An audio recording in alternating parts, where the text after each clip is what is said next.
Good morning. My name is Lori. Welcome to my channel. We are quilters.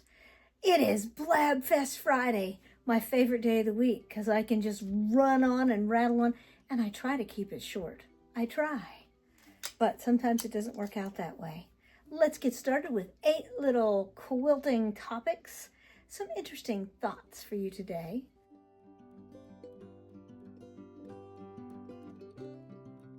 Topic number 1 is the shortest block parade ever. It is 1 block. Last week I showed you all those ones up there from Studying Scarlet. Well, this week we were traveling, we had doctor's appointments, and so it is 1 block from Monday, and I got 1 more with the embroidery done on it. So here it is. Wait till the end. There are lots of blocks from other people in that segment. You will be so happy and enjoy that last segment. Just a teaser to keep you hanging on.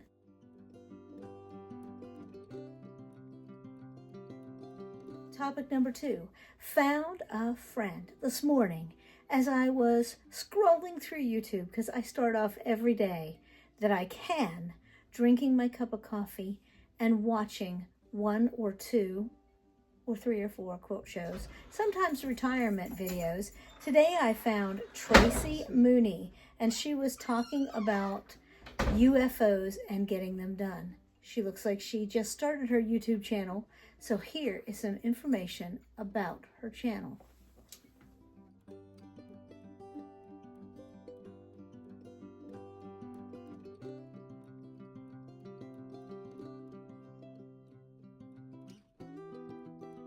Topic 3.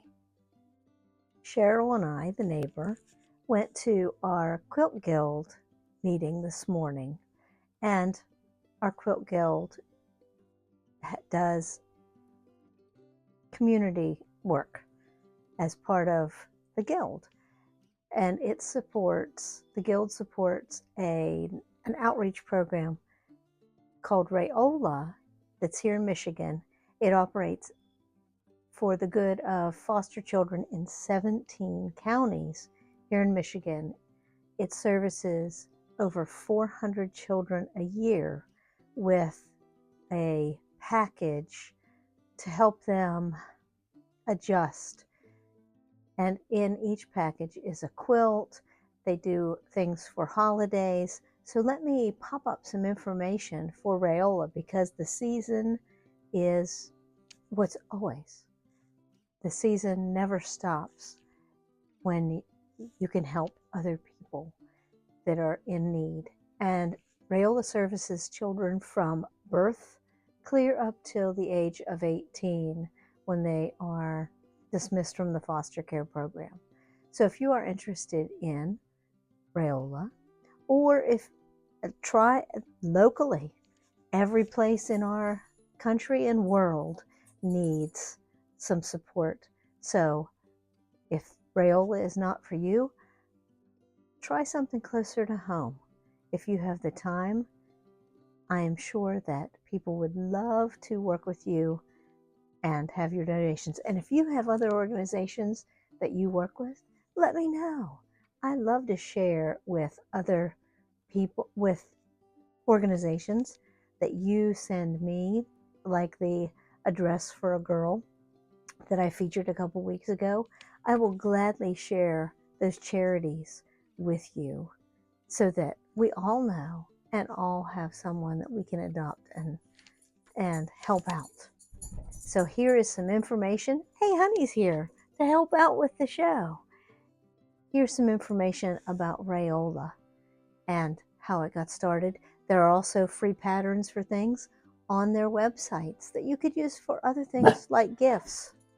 Oh my goodness, Honey is barking and growling. So let's go on to the next topic. Oh, hey. Shh. I'm the star here.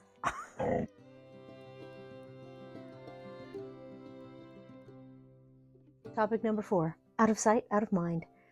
While we were home in West Virginia, I started cleaning out a craft cupboard, and I didn't take pictures. But I started organizing the embroidery floss that I use not that Dan uses. His DMC floss, and he only uses DMC floss, is very organized and very nice and neat. On the other hand, I use whatever happens to be in baggies or boxes or leftovers from his kits. And I don't care what number it is. I have a lot of JP Coates floss. Some of it is very old, some of it is newer. And I pick my colors by, oh, I like that blue for this project. Oh, I like that green. I don't go by the little number on the band. So let me show you how I am organizing my floss here in Michigan. And I've started the same process in West Virginia. And that way I have a little stash of floss in both places.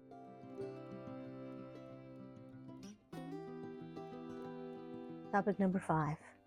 We did some treasures hunting this weekend. Dan went yard sailing with some friends of ours, while I went to quilt camp.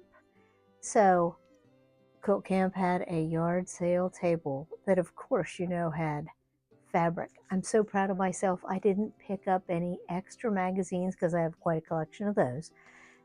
I did pick up a couple of books, and I will share those with you later on. They stayed in West Virginia. And Dan found some treasures also. So let me share some of those treasures with you in a short video montage.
Topic number 6, thoughts and challenges.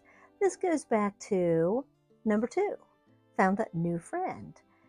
Tracy Mooney said she was going to focus on finishing up UFOs, whips, etc. in her video. So I'm hoping she gives us some good tips later on. But if you have any really good tips, I have a notebook, I have a list, and that doesn't seem to help, because by the time I'm down to number 20 on the list, yes, I said 20, I start to feel depressed and overwhelmed, like I will never get anything done. So if you have a better way that helps you get something completed, please share with me, and I will share with everyone. And maybe we can get some things finished and out the door and into the hands of the people we love. So let me know. I'm interested in your input because I need to get something started and something finished.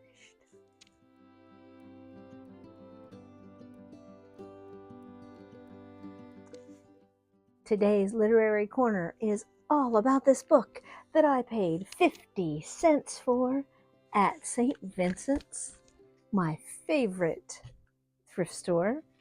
So let's go to that. Today we are looking at the best of 2013, the Kansas City Stars. Favorite quilt patterns from the Historic Star Collection. Now this book is available on the secondary market. I think this one was published by pickleddish.com. And when I tried to look that up, I couldn't get it to come in, but it might still be out there. Maybe it just wasn't loading. Maybe it has the same problem with their website that I have with mine. Just saying. So let's take a look at this book. Let me turn on my light. I love the pictures in this book. So it has 25 patterns for blocks. So there is not a quilt for all 25, but there are 25 patterns. So the first one they show is Dutchman's Puzzle. They all have templates, and each one has when it was published in the newspaper, the original size, and a paragraph about the block. So this one does have some very nice pictures. There we go, that's a little better without that light glare. It has a big quilt, and then it has a close-up of the block. And this one I can see was machine quilted and made with all kinds of colorful scraps. Cherry basket.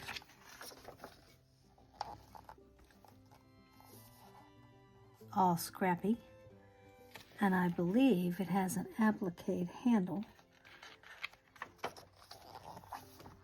And they set the baskets upright. And this one, it looks like a patch was inserted, like they needed to repair. But I love these sweet little fabrics. Jinx Star. It's unfortunate that this one does not have a quilt, just the block and the template.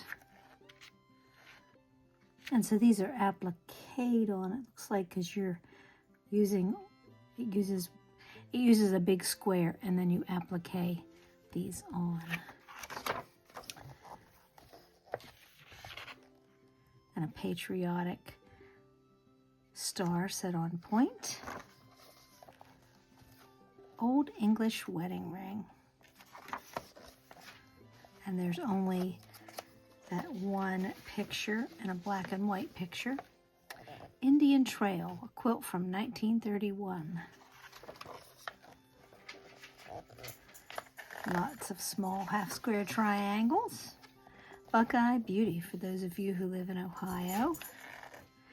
This would be great for a scrap quilt, just like they show this block. And then this is a Bonnie Hunter quilt. And it was pieced by, looks like her, no, Columbia, Missouri. And then a close-up of some of the sweet fabrics that they used, and machine quilted. Car wheel, rounded piecing. Very interesting templates. Sometimes they obviously take a whole page. Bright Jewel.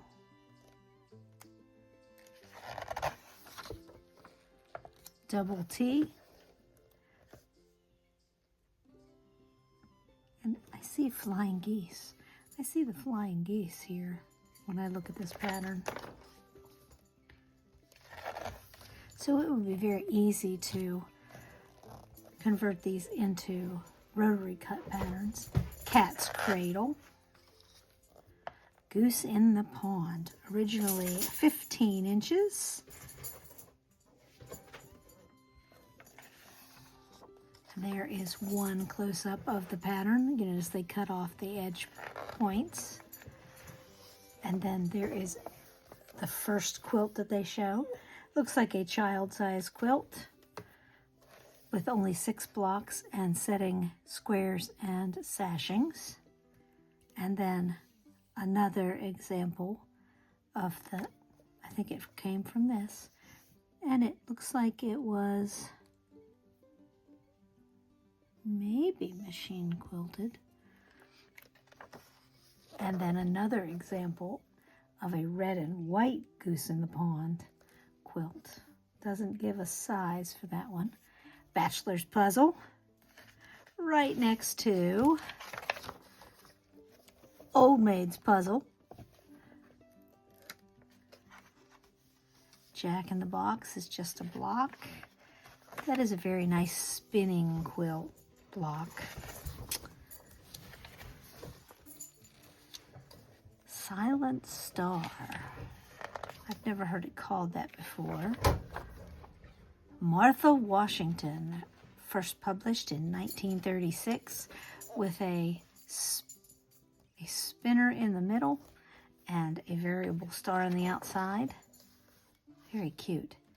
From the plaid and pinwheel star, and I'll show you the whole quilt here in just a moment. Machine quilted. And there is the entire quilt set right next to each other. Very nice.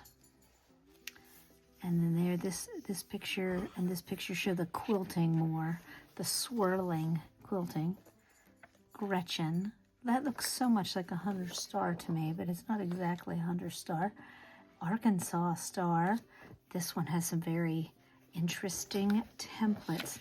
This one, it looks like from the information, they published it in 33, again in 33, and then in 1948. And the block itself was 10 inches. Look at that. Look at that piece for in the center. Very interesting. Fun to piece, I bet, too. Hanging basket, and it has a little hanger on there, but they don't show a full quilt. Clay's Choice. Very easy to piece and very graphic when sat right when the blocks are right next to each other and they join together.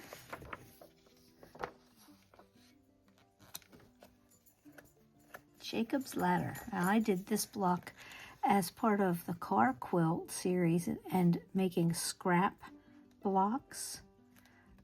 Oh, quite a while ago. This one is very easy to use as a leader ender.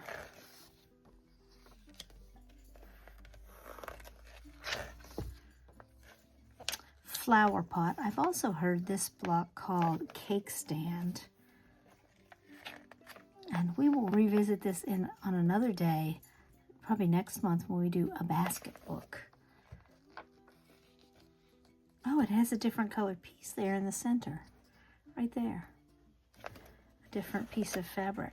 This would be a great scrap. All these would be great scrappy project. King's Crown.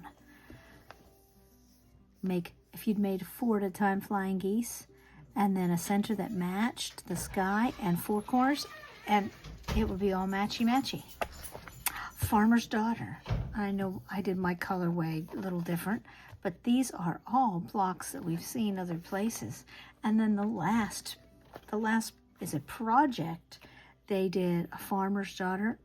They called this Log Cabin for a Farmer's Daughter. 2 log cabin blocks and a Farmer's Daughter block in the center, and that is very vibrant.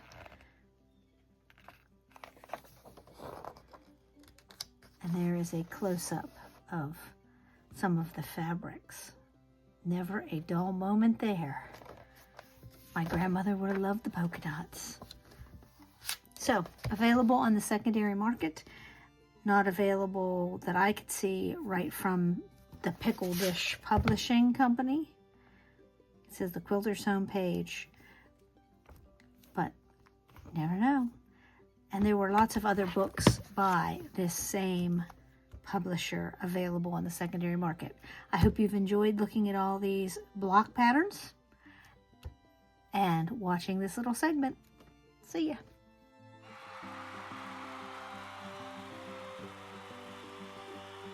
Great.